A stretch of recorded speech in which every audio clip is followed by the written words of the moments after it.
Assalamualaikum dan salam Sarawakku sayang. Buletin UKAS edisi petang 1 Julai 2020 bersama saya Kaizarif Afindi. Berita utama. Pembinaan jalan baharu menghubungkan Kampung Sungai Maung dan Kampung Segeduk Batu Kawah bakal memacu pembangunan perumahan di kawasan berkenaan. Ketua Menteri Datuk Petinggi Dr. Abang Haji Abdul Rahman Zohari Tun Datuk Abang Haji Openg berkata, Kerajaan Sarawak dapat merancang lebih banyak pembinaan perumahan mampu milik di kawasan tersebut dengan siapnya jalan itu nanti pada tahun 2022. Kita dapat merancang pembangunan perumahan selepas tu di kawasan tu. Bermakna kita dapat membangunkan keadaan sosial, kemudahan termasuk perumahan yang dapat dibeli secara rega yang berpatutan oleh kakak di situ. Kita mula macam saya mula di Sungai Midin dan juga kini itu di Kemunyang Sibuk. Dan bermakna orang dapat belikan rumah di mana infrastrukturnya kita akan bangunkan. Jadi itulah apa yang kita buat di kawasan itu. Datuk Patinggi Abang Zohari berkata demikian semasa merasmikan Majlis Pecah Tanah projek Jalan Sungai Maung ke Segeduk pada Isnin. Sementara itu, Datuk Patinggi Abang Zohari bertegas mengenepikan kepentingan politik dan hanya menumpukan usaha untuk membawa lebih banyak pembangunan di negeri ini. Kita kerja di Sarawak tu, kita ada gagal hal dia. Kita politik set aside, we concentrate on development. Dalam bandar, luar bandar. Dr. Gundi gagal dengan air dan api. Kita nak bekalkan air, api di dalam kampung. Ada orang komplain, menandak atau bang jual apa je asyik ada. Ngambil masalah. InsyaAllah dalam masa 2025, semua itu akan siap. 2025. Ambil masalah ni. Saya mana ngumum begitu esok hari tang gada. Ilmu ni nak ambil saya. Nak belajar pun susah juga cari ilmu tu. Mula kerja. Jadi bermakna Rome is not built in one day. Tapi kita ada dasar. Laporan seterusnya. Seramai 156,726 pemohon kenyalang Gold Card KGC telah dicatatkan di seluruh Sarawak setakat 26 Jun 2020. Menteri Muda Wanita, Keluarga dan Pembangunan Kanak-kanak Rozi Yunus berkata daripada jumlah itu 1,208 orang merupakan pemohon dari kawasan berkenu. Setakat 26 Jun 2020, seramai 156,726 orang telah memohon KGC iaitu 46.85% daripada jumlah keseluruhan warga emas di Sarawak.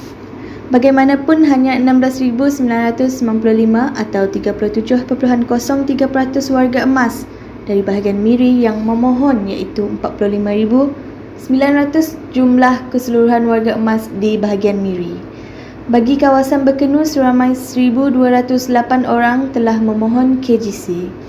Beliau berkata demikian semasa berucap dalam Majlis Penyerahan Bantuan Endowment Fund Sarawak EFS, Bantuan Ibu Bersalin BIB, Geran Tahunan Khas GTK, Kenyalang Gold Card KGC dan Bantuan Ehsan Kematian BIK di Pusat Khidmat Dun Berkenu pada Selasa.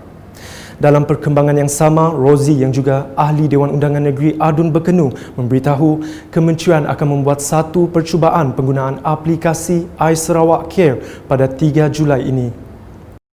Bagi memudahkan lagi proses pemohonan dan pembayaran, EFS, BIB, GTK dan KGC, kementerian akan menggunakan platform digital melalui aplikasi iSarawak Care. Satu trial run bagi permohonan BIB akan diadakan pada 3 Julai 2020. Laporan berikutnya. Seiring dengan norma baharu susulan pandemik COVID-19 dan aspirasi Kerajaan Sarawak menuju ke arah ekonomi digital, penggunaan perkhidmatan bayaran tanpa sentuh ataupun aplikasi dompet digital e-wallet amat digalakkan bagi melakukan transaksi pelbagai pembayaran dan pembelian tanpa tunai. Dalam kenyataan media pada Selasa, Sarawak Multimedia Authority SMA yang merupakan pemilik platform e-wallet Sarawak Pay telah mengadakan kerjasama bersama Pay and Go Sdn Bhd dalam penggunaan sistem pengiktirafan plat kenderaan LPR pertama Malaysia yang dilancarkan di City One Mega Mall Kuching pada 15 Jun lepas. Katanya sambutan yang diterima amat menggalakkan sekaligus menyebabkan peningkatan permintaan daripada kompleks membeli belah, kompleks pejabat, parkir awam dan kondominium di Sarawak setelah dilancarkan. Sementara itu, Pengurus Besar SMA Dr. Zaidi Razak menambah, untuk mempercepatkan pertumbuhan ekonomi digital Sarawak, penglibatan pembangunan ekosistem digital adalah sangat penting dan menyuruh lebih ramai pemain industri untuk bersama menjadikan Sarawak berstatus negeri maju menjelang 2030. Menurut Pengarah Urusan Pay and Go Sdn Berhad ADW, dalam era yang mana bayaran tanpa sentuh menjadi norma baharu, platform Pay and Go menjadi aplikasi yang berguna seiring dengan ekonomi digital negeri. Kenyataan media itu turut memberitahu lebih 50,000 transaksi pembayaran parkir melalui Sarawak Pay akan berlaku dalam tempoh 6 bulan akan datang. Laporan selanjutnya. Pembinaan Jalan Sungai Maung ke Sekedup yang dijangka siap sepenuhnya pada 2022 bakal menyelesaikan masalah kesesakan lalu lintas yang sering menjadi dilema penduduk setempat. Bagi penduduk kampung Sekedup, Ramian Awi, perjalanan ke pusat bandar akan menjadi lebih pantas dan mudah selepas ini dengan siapnya jalan penghubung itu nanti.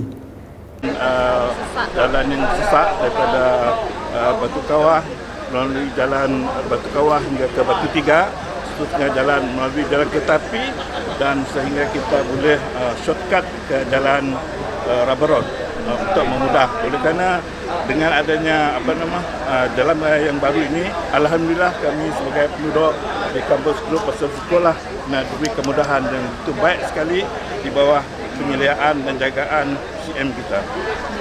Ketua Ranting PBB Sungai Maung Abdul Latif Saleh pula yakin taraf ekonomi penduduk setempat akan meningkat apabila lebih banyak kawasan perumahan dibina sebaik jalan berkenaan siap kelak. Dengan adanya projek itu secara langsung akan menaik tahap ekonomi lebih-lebih di kampung Sungai Maung lah. Kerana bila jalan itu dibuat, tanah-tanah kerajaan yang di tepi-tepi tanah-tanah NCR ke apa, sebab kata yang amat berhormat tadi, akan dibangun untuk menjadi sebuah perumahan. Mungkin silap saya nak macam di Kemuyang yang mungkin rumah Ibu Pertiwiku lah. InsyaAllah dengan bantuannya, kemungkinan generasi kedua, generasi ketiga di kampung kami dan juga di Sekedup tu akan pindah jauh. Nong Kadet juga dari kampung Sungai Maung juga amat gembira dengan pembinaan jalan tersebut yang akan memudahkan perjalanan mereka selepas ini. Gembira lah supaya kami orang senang datang kami orang senang datang bila kami orang selalu pergi memang kami orang senang datang lah si jauh lagi kami orang mengentas jauh-jauh je raya.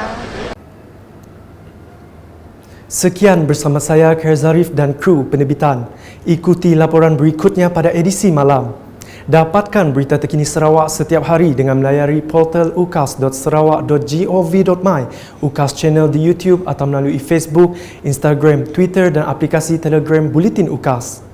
Mengakhiri buletin dengan pengumuman daripada Perbendaharaan Malaysia Sarawak mengenai pembayaran secara tunai fasa 2 dan 3, bantuan sara hidup, bantuan prihatin nasional dan bantuan khas Sarawak Ku Sayang bagi kawasan pedalaman Sarawak.